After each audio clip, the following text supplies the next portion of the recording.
So we're out here in like the Eagle Rock Highland Park area, not in the hills, more in kind of the flatter areas. It's all like Pasadena around here, kind of how the house layouts are and stuff like that. So here's a large project we're working on, and this is going to be called Esme's Escape. Esme is one of the owners of the house, and they had really a lot of issues finding a contractor for this. They went through plenty of people, and nobody could really help them, or they gave them weird, unrealistic ideas and unrealistic solutions that were too costly, that were kind of stupid. Not to degrade other people's work, but kind of dumb, right? So I came up with some good solutions, spent a long time with her, 3 different times before we actually even closed on the property to finalize things. And we're still finalizing some minor things while we're in the job. There's just a lot of particulars on this project because there was a lot of grading to be done here, a lot of different levels. The garage level is lower than the yard level, all sorts of things like that we had to work with.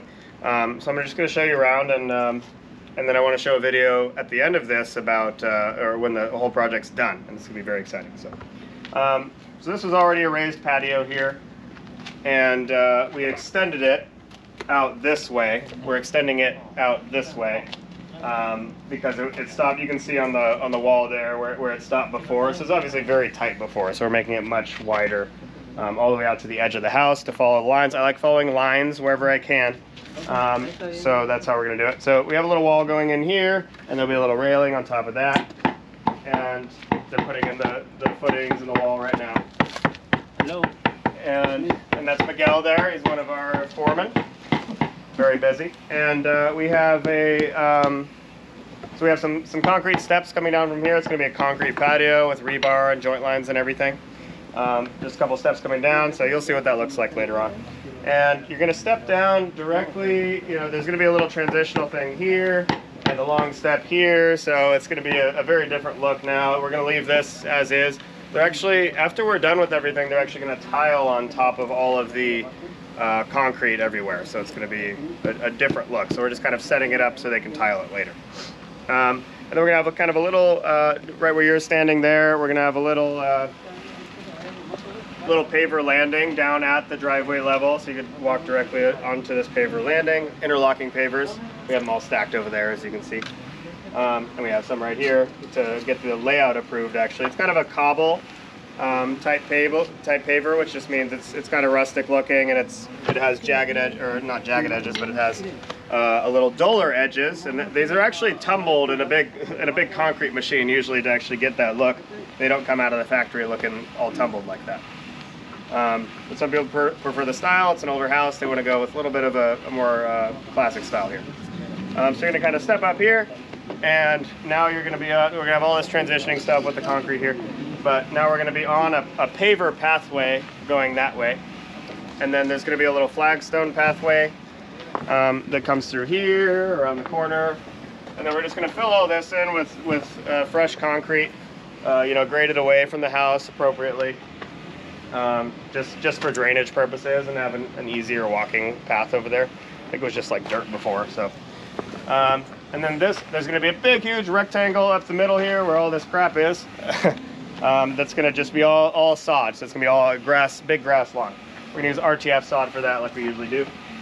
And so this paver pathway is going to come through here, just along this wall. We had a whole bunch of stuff going on in here, which we'll go over in a minute. But our pavers are going to run all the way through here. And this is all grass on this side. Pavers all the way to here. All the way to here. So we have kind of our pathway. So our pathway is going to be kind of running all the way here. And then this will be all full of paver. So a huge paver patio here. We even extended it further than we originally planned. It was originally going to be on this line. It was originally going to be on this line all the way, but we just extended it out that way to give them even a little bit more space and a little bit more area underneath the tree for some shade. Got a big oak tree there. And then we have a different texture here with some nice thick flagstones and nice thick slate for a little wall. Nice little accent. They're going to have a shed back here. We've already done the wood forms for. We still have some prep work to do for it, but we're going to have a nice big thick concrete pad for their shed. They're going to get a little sink out here, so we move the spigot over there, so it's good access to just tap into for the sink later on. This entire yard looking this way was a lot more slanted. You know, it started way up there before, at the top of the wall. So you can see how it was just a big slanted all the way through. You know, they do want to put a pool in where the grass is going. Maybe a few years down the road. We're just doing grass for now, so they have a yard. But we wanted to grade the entire thing and so we had to get that level down. So to get that level down, we had to put some walls in on that side, and we had to bring this level up, move the soil that way. So we had some walls coming up on that side here. Nice little look. You know, we got some dark brown pressure treated wood walls going in there. So they're going to last a really, really long time in the ground, 50, 100 years, I don't know, long time. They're treated chemically, right? And this whole area down here is going to be a gravel. Good for drainage, and you know, we already have a whole bunch of patio space going on and stuff, so this is going to just be kind of a utility type area to get to the shed and maybe to potentially hang out down here or something, you know. So just good for drainage though, because I actually have the grade of basically the entire yard coming this way all the way to that corner like it originally was, but it's on a much less of a grade now, right? It's on a 2% or maybe a 3% grade, very minorly going that way. So these walls are all set up for the pool now, so whenever they want to do the pool, they don't have to regrade really. They just take the grass out and dig their big hole, right? So they don't have to really set much up as far as a dramatic grading project goes back here. We got our concrete pad, pavers. You know, we got a little wall which will be cladded with pavers, so this will look like a paver wall when we're done. Sometimes we just build it out of CMU block instead and fill it just for a little bit of extra structure and support. And gravel. And then to get a little bit more technical, I'll go over what we have going on over there. We do have some drainage because the garage is lower than the yard. We do have some drainage systems going on in those planters around the garage. And they actually are going to run with a 4-inch pipe back to here, which is the lowest point, somewhere back in this area that they've already pretty much set up in a gravel pit. So there's a big gravel pit that goes down below. So you can, you know, if you have a gravel pit like this, imagine it's like this in the ground beneath here, and the piping is coming this way underneath the ground. So you have your gravel pit, the piping comes into the gravel pit kind of in the middle, and the pit is lower, right? So it can go into the pit and just kind of seep into the gravel and kind of spread out into the soil around it, right? So you kind of want to do, you know, I don't like doing really pumps and stuff and getting into all that kind of stuff to get rid of water entirely too often. We can do it if we need to. Not necessarily super needed here, because now that we've regraded and we're doing gravel and different material and permeable pavers, interlocking pavers, now the water will be able to disperse a little bit better instead of just all of it rushing back here if we get a big flood, which, you know, in Los Angeles we get maybe 2 or 3 of those a year, but it can still be a problem. You know, if we just collect all the water back here, it can go into the neighbor's property and all that. So we got walls surrounding this whole thing. It's really cool, really classy looking. When everything is done and everything is clean and low, the walls are actually going to really stand out. It's this nice, rich, dark brown.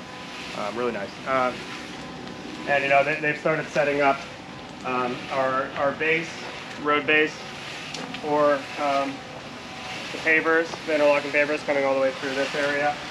And you can see that this level, you know, the level of the base of the garage is lower, right?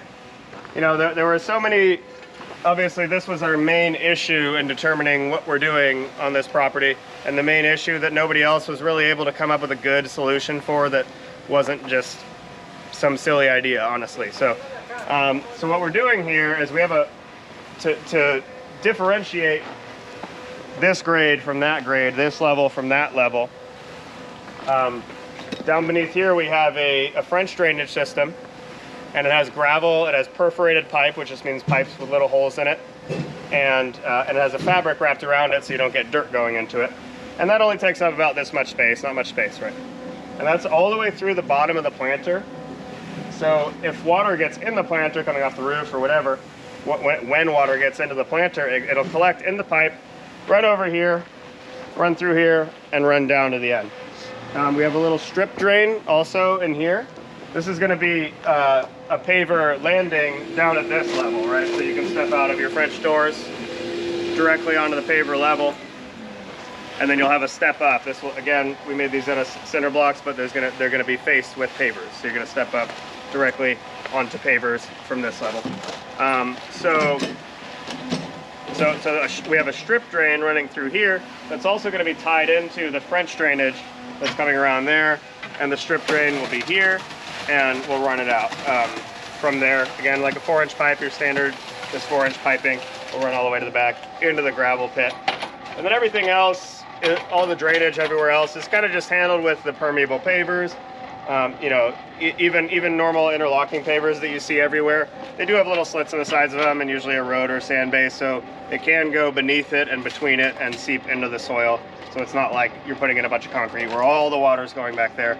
It does disperse. And then, of course, the gravel, especially being in the main area where all the water is headed to on a heavy rain, the gravel is a fantastic thing to disperse all the water. So, you know, we had a few different ideas of what to do over there, and the client was coming up with ideas, and I'm just like, no, we have to do gravel in that area because it's just very important to disperse all the water. And we're gonna have another video of this same property when we're all done, and it's gonna be obviously dramatically different than what it is now. I mean, we could just leave the dirt if you want for the next video. I'm sure the clients will be pleased with it, but I think we're gonna take it out and move it around and put in some grass instead.